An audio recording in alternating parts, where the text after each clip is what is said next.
Pirate.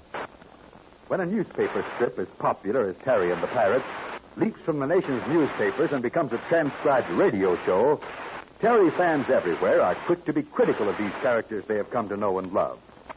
And we are happy to report that letters from young and old alike are unanimous in saying that the voices and adventures of this radio program are exactly what they expected and what they want. And we're here to guarantee that we'll never let you down. Terry and the Pirates is brought to you by the makers of Libby's Tomato Juice, one of Libby's 100 famous foods. If you were going to get a super football team together, you'd naturally sign up all the stars. Well, it's the same way when a company like Libby's makes an all-star juice drink, one that scores heavy with everybody's tasters. Libby picks the stars. And in the case of Libby's super extra swell tomato juice, that's the exact story. Only juice from prize tomatoes, ripened on the vine. Real stars of the garden are used. And to give that prize garden fresh juice the extra care it deserves, Libby carefully cans it pronto, so none of that rich-tasting, mouth-watering flavor escapes. Boy, oh boy, my tongue's practically hanging out for a glass full right now. I wish I were home like you boys and girls are. I'd make a beeline to the refrigerator and help myself to a big glass of Libby's tomato juice. It's so doggone good and good for you. It gives you important vitamins. For instance, Libby's tomato juice is rich in vitamin C. It's also a swell source of vitamin A. And that's not all. Libby's tomato juice also contains vitamins B1 and C. So make sure you've always got some of this grand-tasting juice in the icebox. It's a pepper-upper the whole family will go for. Just be certain Mother asks for Libby's tomato juice. Libbys. Libby's. And now, Terry and the Pirates. Big Stoop to the rescue. The huge, silent Chinese servant of Terry and Pat Ryan has freed these two troubleshooters from the room in the stone house in Utong, hideout of the Dragon Lady. All this happened during a storm which muffled the noise of breaking down the door to Terry and Pat's cells. Then, leaving Big Stoop upstairs, Terry and Pat hurried down to the room below to seize the portable radio transmitter, the invention they came to recover from the Dragon Ladies. But the invention was not to be found. As they stood undecidedly in the darkness, a flash of lightning lit up the window. They saw a man there, fumbling with the latch. And so they crouched in the shadows and waited. And as they wait, let's join April Kane and the beautiful Burma, who are locked in a room adjoining the one recently occupied by Terry and Pat.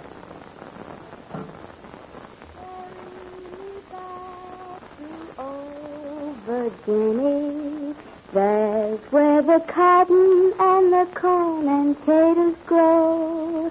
Carry me back. Hey, April, it's carry me back, not carry me back. Oh, that's right, it is, isn't it? Carry me back. You have to sing all the time, April. I'm sorry, but I wish I knew what was going on. I'm just singing to keep from getting scared, Burma. I know. It's like whistling when you walk by a graveyard. That's a terrible bad storm. And then all that racket out in the hall. Sounds like somebody broke in the door to Terry's and Pat's room. Hey, did you try calling to him through the crack in the wall? Yeah, but nobody answered. I was going to ask Terry what to do with this thing. What thing? Oh, that. Hey, what is it? I don't know exactly, but I've been working with it, and I think it's the thing to see around corners with. See around corners? Now, look, let's not all go crazy. How can you see around corners with a cardboard tube? Well, we haven't any corners to look around in this room. But if I put my eye to this hole here and keep looking, well, I can look up and out above my head. Hey, is this the thing Terry invented? Yeah, he shoved it through this crack in the wall about an hour ago. Remember? Guess he wanted me to keep it here for him. Oh, what did he say? Nothing. This thing was just pushed through the crack in the wall, and, well, here it is. Well, let's see it. Now, look.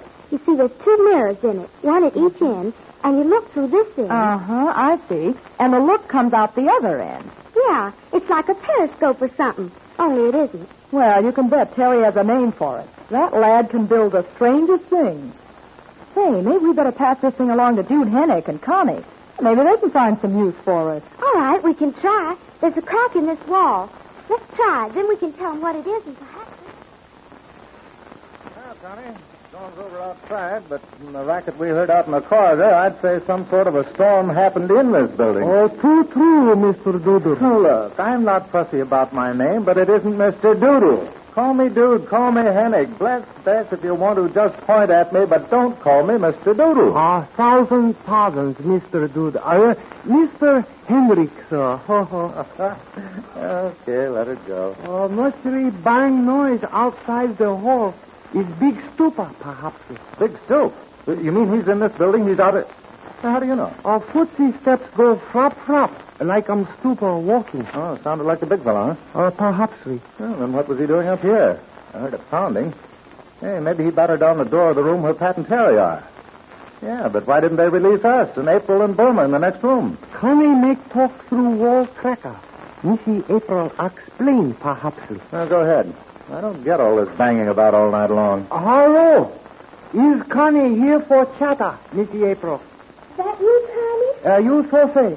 Well, listen, I'm pushing something through the wall crack. Way up here. Tell Mr. Hennig it's a periscope Terry made. Hey, what's that she said? Push wall crack through petticoat for Terry. Look out. Let me talk. Hello, April. What's that you say? Here it comes. I'm sliding it through. Can you see it, Mr. Hennig? What? Hey, what's she talking about? Here comes petticoat through cracking. This is what for, I don't know, Mr. Doodle. Let's see.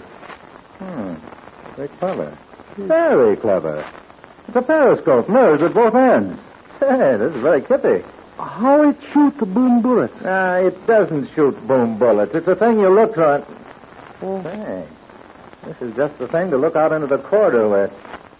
Yeah, if I could get up there by that window, the size of a postage stamp. Mr. Doodle, sir, like to step stand on Connie's shoulders? No, I'm too heavy to stand on your shoulders, Connie, but you could stand on mine. Okay, Kate. But first, now this is how you work this periscope. You stick the tube out through the window. That's on? Yes. This end goes out. Then you look through this end, like this. Hey, that's all right. Now, then you can see what goes on out in the corridor. You catch? Connie experience very smart with petticoat. All right. I'll brace myself against the wall. Now then, alley-oop. You okay up there? And Kate, a little shaky enough, but hotty dandy now. Well, get busy with that gadget. See if you can see anything. Well, what luck? Nothing but darkness outside. Yeah, just our luck. Hey, wait. Stay up there. Steady now. I'll hand you this oil lantern. Steady, I can reach it. All right. Come on, grab it. Now, you got the periscope stuck out in the hall? It is so. And then hold the lantern in front of the mirror. Move the lantern up and down. The light will be reflected out in the hall, and it may attract attention. Big Stoop is still out there. Maybe we... Listen. Here coming footsteps. Here's Stupa or Hopsy Dandy. Yeah, those footsteps sound like an elephant's. Hello, Stupa. You hear Connie say, get a spy gari outside. You hear, Stupa? Knock on door or break in, such thing. Huh? Guess he can't hear us. No. He's so far, so closely. Okay, come on down. Say, Connie, can Big Stoop read? Maybe we can slip him a note. Yes. Big Stupa read crazy way. He read only Chinese code. Oh, that's fine. He reads only Chinese code. That's no help. Oh, no, Mr. Doodle. Perhaps he Connie write paper talk to Stupa. Yeah? Oh, okay, go ahead. Here, take this paper. It's all we have in the place. Got a pencil? Too bad, no. But this little stick will help muchly. All right, write something. Tell Stoop to get the girls out and then get us out. Just tell them we're locked in here. Can do. Hey, what in the name of lavender cows is that? Lavender cows, that is Chinese code.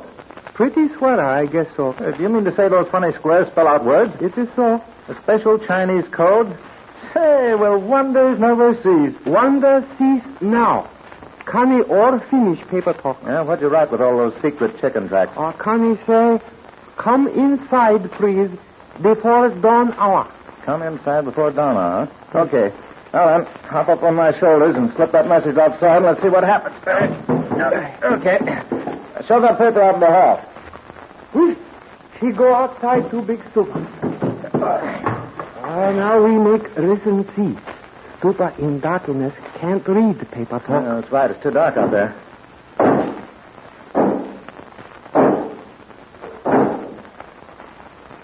I guess he got it all right. Now he's gone down to the floor below. Made enough noise to frighten that storm away. Yes, Stupa, look for right. Well, I hope he finds one. Hey, Connie, where did you learn how to write Chinese code? Mr. Terry, sir, has show how can do very easy, I explained. Terry? You mean that Chinese code isn't Chinese at all? It's another thing Terry has invented? It is so said, Mr. Duda. Oh, 1,000 pardons. Mr. Hendrick. That lad Terry is quite an actor doing things. So he taught the big boy to read a special secret code, huh? Say, I wonder how Stoop got in here. How did he get by the guards? It is so said in the book of... Never mind. I'm sorry I asked. Well, we may as well relax. We can't do anything until we hear from Stoop or Pat or Terry or the Dragon Lady.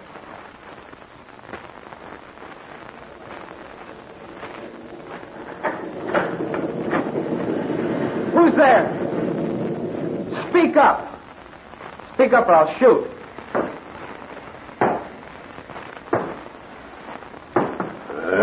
Oh, is that you, Stoop? Oh, yeah, I can make you out now. Whew. Thought at first it might have been somebody else. Golly, things have been happening tonight, huh? Just a few minutes ago, me and Pat saw somebody outside that window, a man trying to get in. He didn't have any luck, so he slipped away. He must have gone around to look in another window or a door. Pat's going to take a look. Doesn't seem to be anybody down here. Well, what's on your mind, Stoop? Hey. What's this, a message of some sort? Golly, I wish you could talk. Wait, I'll try and find a quick light. Be a candle or a lantern or something. Even a match will do. Well, I ought not to make a light. Might attract attention. No, we'd better wait until Pat returns. He ought to be back pretty soon. And... It's Pat. He's in trouble or something. Come on, Stoop. Let's get going. This way. He's down here somewhere, and he's run into somebody. Well, this young American Terry Lee can pack a lot of excitement into an evening, huh? But if he only knew this is only a starter for what's on the way. I'll tell you about that in just a moment. Say, for instance, you were here in the studio right now, and say I tossed a coin to see whether you got Libby's tomato juice or Libby's pineapple juice. It wouldn't matter much either way. You'd be a winner, sure. As an example of Libby's way of assuring you a wonderful, super delicious drink, let's take Libby's tomato juice. Pressed from prize tomatoes. Carefully canned quick, Libby guards the garden fresh flavor. No wonder Libby's is rich in vitamins. Tell Mother you want Libby's tomato juice and Libby's pineapple juice often. Well, that trick Terry's scope, or periscope, has already played a big part in this adventure. Yes, and so has that strange Chinese code which Terry devised. But tomorrow and the next day, we'll see even more action with this odd little invention.